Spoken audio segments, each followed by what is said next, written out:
साक्षात निवृत्तीनाथ महाराजांनी काय केले आपल्या शिष्याला सांगितले, ज्ञानेश्वर माऊलींना सांगितले की या समाजातील अज्ञान दूर करण्यासाठी तू जी भगवद्गीता आहे जी सर्वसामान्य माणसाला वाचता येत नाही, समजत नाही, काय कर की त्याचं आपल्या भाषेमध्ये रूपांतर कर, आपण लिही, जेणेकरून सामान्य माणूस अगदी घरोघरी जो माणूस राहतो ज्याला काही कळत नाही, अशिक्षित असू दे, पण त्याला आपला जो धर्म आहे, आपली जी शिकवण आहे, आपली जी संस्कृती आहे हे सर्वांना कळेल. आणि अशा ज्ञानेश्वर माऊलींचा ग्रंथ पठण आपण इथं करत आहोत.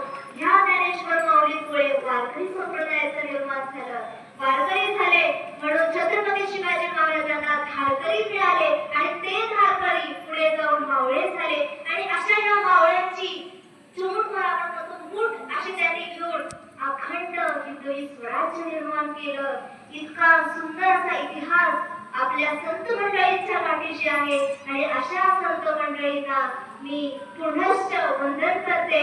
बोल पुंडलिक वरद हरी विठ्ठल श्री ज्ञानदेव तुकाराम पंढरीनाथ महाराज की जय. सर्व संतांची की जय. तर अशा सर्व संतांना वंदन करूया. आणि भाविको, आज जे आपण सर्व भगवंताचं नामस्मरण करतो, जे काही गुणगान गातो, आताच आपण हरिपाठ ऐकलं आहे, हे जे भगवंताचं नामस्मरण करतो कशासाठी करतो बरं? काकी मला सांगा, देवाचं नाव पहिल्यांदा का घ्यावंसं वाटलं? कुठेतरी संसारामध्ये सुख कमी पडल्यावर वाटलं की नाही? ज्यावेळेस कुठेतरी दुःख मिळालं त्यावेळेस काय होतंय?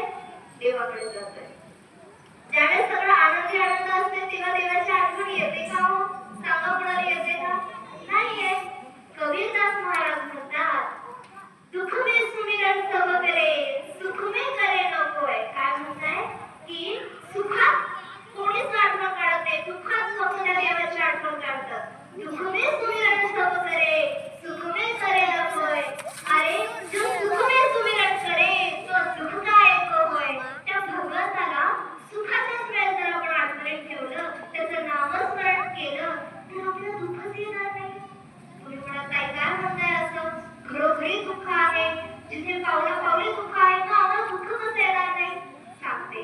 आजच्या प्रवचनामध्ये आपण ते ऐकणार आहोत की भगवंत आपल्याला कसं काय सुखी ठेवतात. संत मंडळींनी काय सांगितलं आहे ज्ञानेश्वरीमध्ये जे आपण रोज सकाळी ऐकतो आहे त्याचा अर्थ काय आहे? तर भाविको, इथे ज्ञानेश्वर माऊली म्हणतात की आपण जो मनुष्य जन्म मिळालेला आहे, कालच मी आपल्याशी कीर्तनकार बोलत होते, त्याचं प्रवचन